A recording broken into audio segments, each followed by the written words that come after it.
Hey everyone, Leanne Pilkington back with you for the latest episode of the Laing+Simmons Partners webinar series. And with me, I've got Gina from Smoke Alarms Australia. Hello. How are you? I'm going well, and you? Good. There are a lot of legislative requirements around smoke alarms, and not everyone's aware of what their obligations are. So what are they? So landlords in New South Wales are required to make sure that all rental properties have working smoke alarms.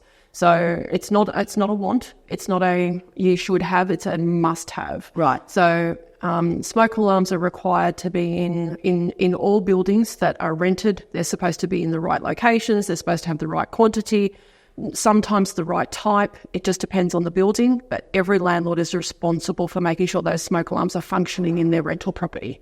Okay, so it's not the agent's responsibility, it's the landlord's responsibility. Yeah, the agent does take a little bit of a duty of care perspective as well, because the agent is managing that property on behalf of the landlord. So the landlord, you know, the agent should be giving the landlord the advice that they need to make sure that they've got the property meeting the right compliance standards. Yep. So the agents really shouldn't be renting out something that doesn't have smoke alarms. Definitely not. We see it all the time where there's properties we go into and there's absolutely zero working smoke alarms at a property. You'd be surprised what you see. Oh, no, I probably wouldn't.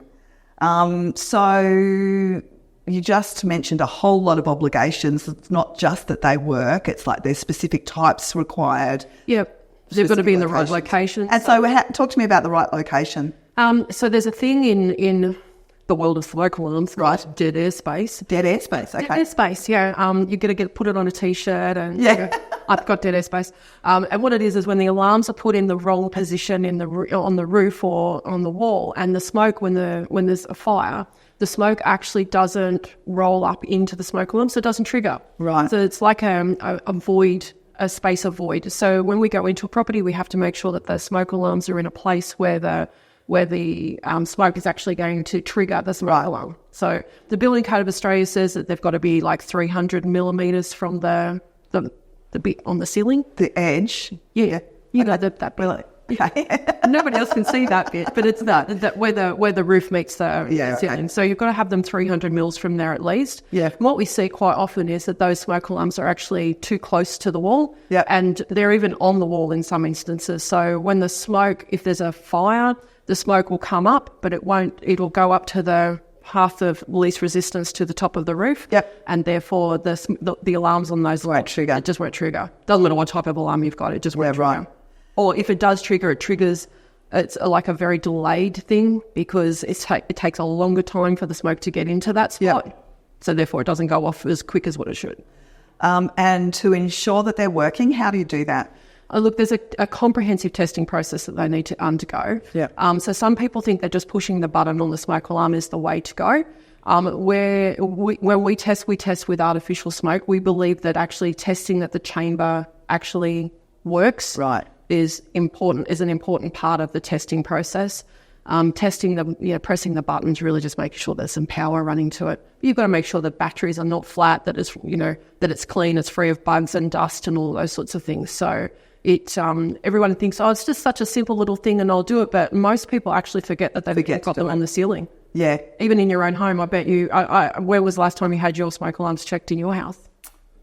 I'm not going to answer that question. I'll arrange for that. And you also mentioned different types.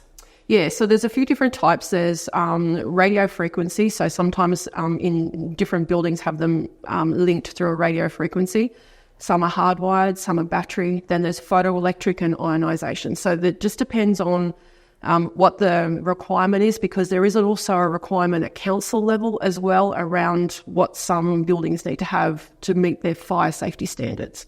It's complicated. Yeah. So even the real estate agent is not necessarily going to know which one, right? So that's why people like you are important. And so when it comes to checking that they're working, is it an annual or is it at the end of tenancies? How frequently does it need to be? So every smoke alarm by law needs to be checked at least once a year. Yep. Change of tenancy checks are not mandatory. Right.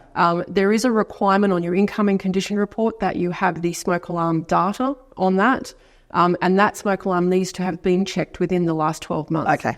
Now, we think it's actually also good practice to encourage property managers that when they are having a new tenant to come in, to arrange that change of tenancy check, because you don't know what that last tenant might have done. You don't know whether they took them off the ceiling. You don't know whether they put a plastic bowl up over the top, covered them in Glad wrap, painted them. You just don't know what they've done.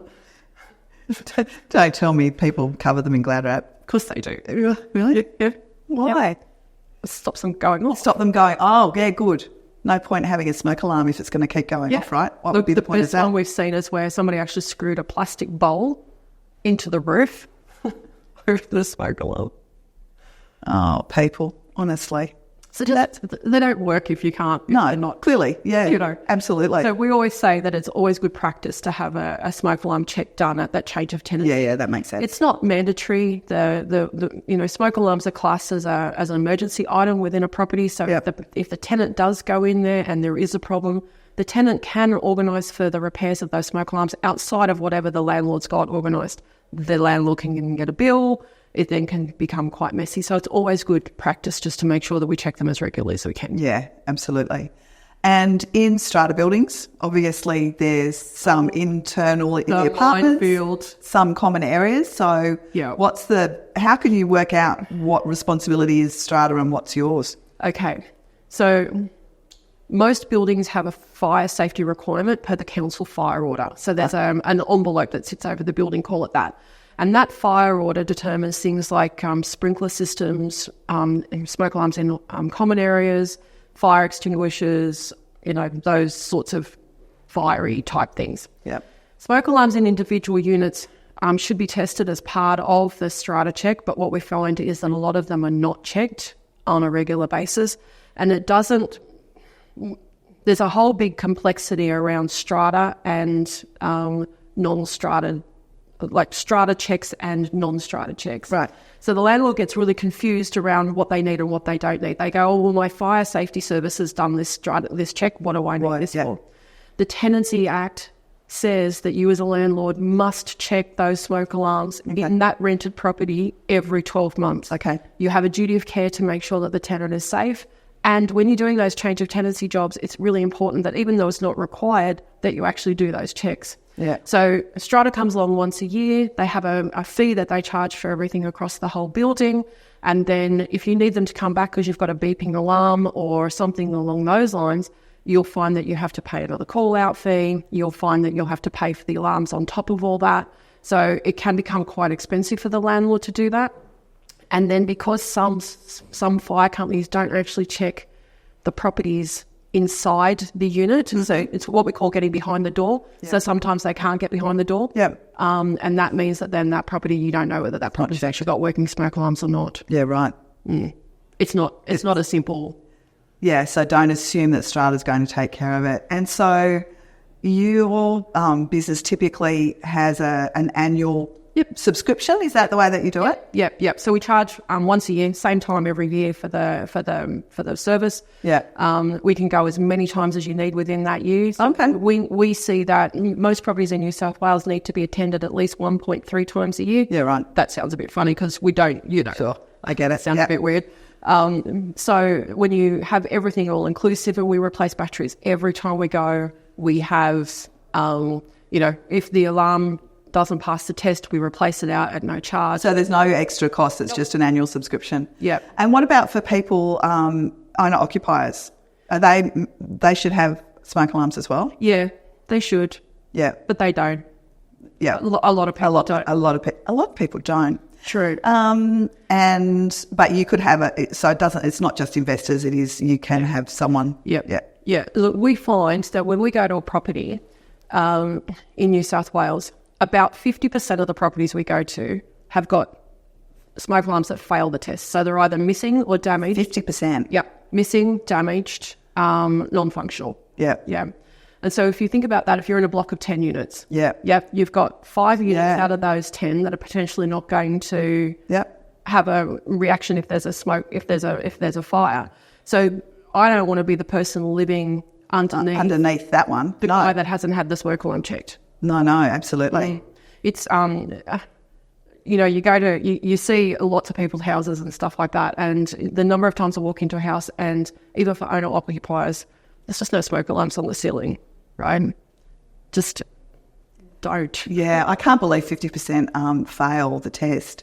So tell me about house fires. What are the main causes of house fires? This year, I think last year, the main causes was there was about 50% of house fires that were caused by electrical faults within the property. Wow. And then which is not what you wouldn't expect that, right? No.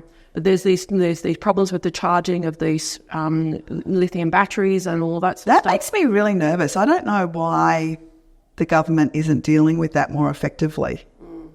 Me either. Me either. However, there's a lot of those properties, I think last year in New South Wales, we had the most number of deaths in house fires over that winter season last year. Yeah. I think it was 14 or 17 deaths. Oh, wow. Or something. That's a lot of people. That is a lot of people. And, landlords who don't take that responsibility, I hate to sound like it's, a terrible outcome, but you don't want to be that guy ended up in front of the coroner's court. And that's what happens, right, for a landlord who has not, if somebody dies in your property, that is a very real likelihood. When they changed the legislation back in 2020, they introduced some penalties for landlords for not having working smoke alarms, and I think it's 20 points, so $2,200 or something like that. Yeah. But even that's not a deterrent. No. Would you pay $2,200 or $100? Yeah, that's right, because it's not the service is not expensive. Mm-mm. It doesn't make sense to not do it. No, it's a couple of cups of coffee a week, right?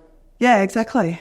And so the lithium batteries, electrical faults. What about things like candles? Candles are bad. Open flames are bad. I'm not allowed to have candles at my house. My husband won't let me. Not even in the bathroom? Never. Anywhere. Nowhere. Oh. It's not necessarily a bad thing. No.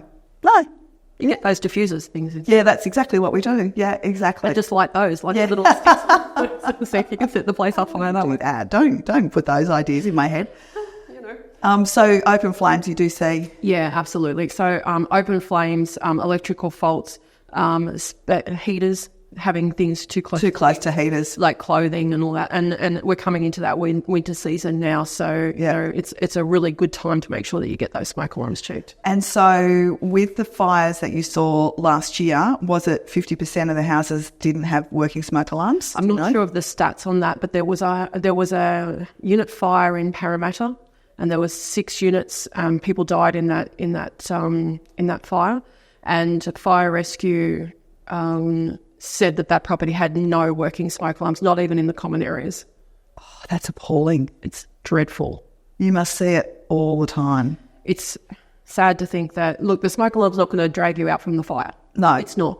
But it's going to tell you that there's something going wrong, and you've got before you can. So you've got this opportunity to go, do I stay and try and fight, or do I go and save what I can? Yeah. They're never going to actually drag you from the fire. No. But they do. Like people say, I don't want to have smoke alarms because, every time I burn the toast, the smoke alarm. Don't burn the toast. Well, that's an egg bread. It's bad for you. Eat something else that's not as bad, right? Cook eggs. Yeah, exactly. Something like that. But people tend to make all of these really basic excuses for themselves not to do it. Yeah. And, you see in Melbourne, in Melbourne there was a couple of house fires where young children died, and the real estate agent actually told the landlord that he didn't actually need to have smoke alarms in the property. So, wow. And it is a national requirement, right? Yeah, so each state's a little bit different. Of course they are, yeah. Because we haven't got a standard single legislation across the whole country, because that would make too much sense. Yeah, no, exactly. Don't start me on it. Yeah. Oh, look, in Western Australia, for example, the tenant has to replace the battery. Right.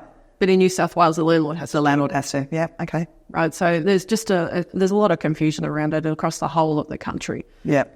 But the simple message is just have smoke alarms. Yeah. Right, whether you buy them from me or buy them from someone else, doesn't matter. Just have smoke alarms. That's probably a good place for us to end. Buy smoke alarms. Okay. Absolutely. Thanks. Always good to see you. Pleasure.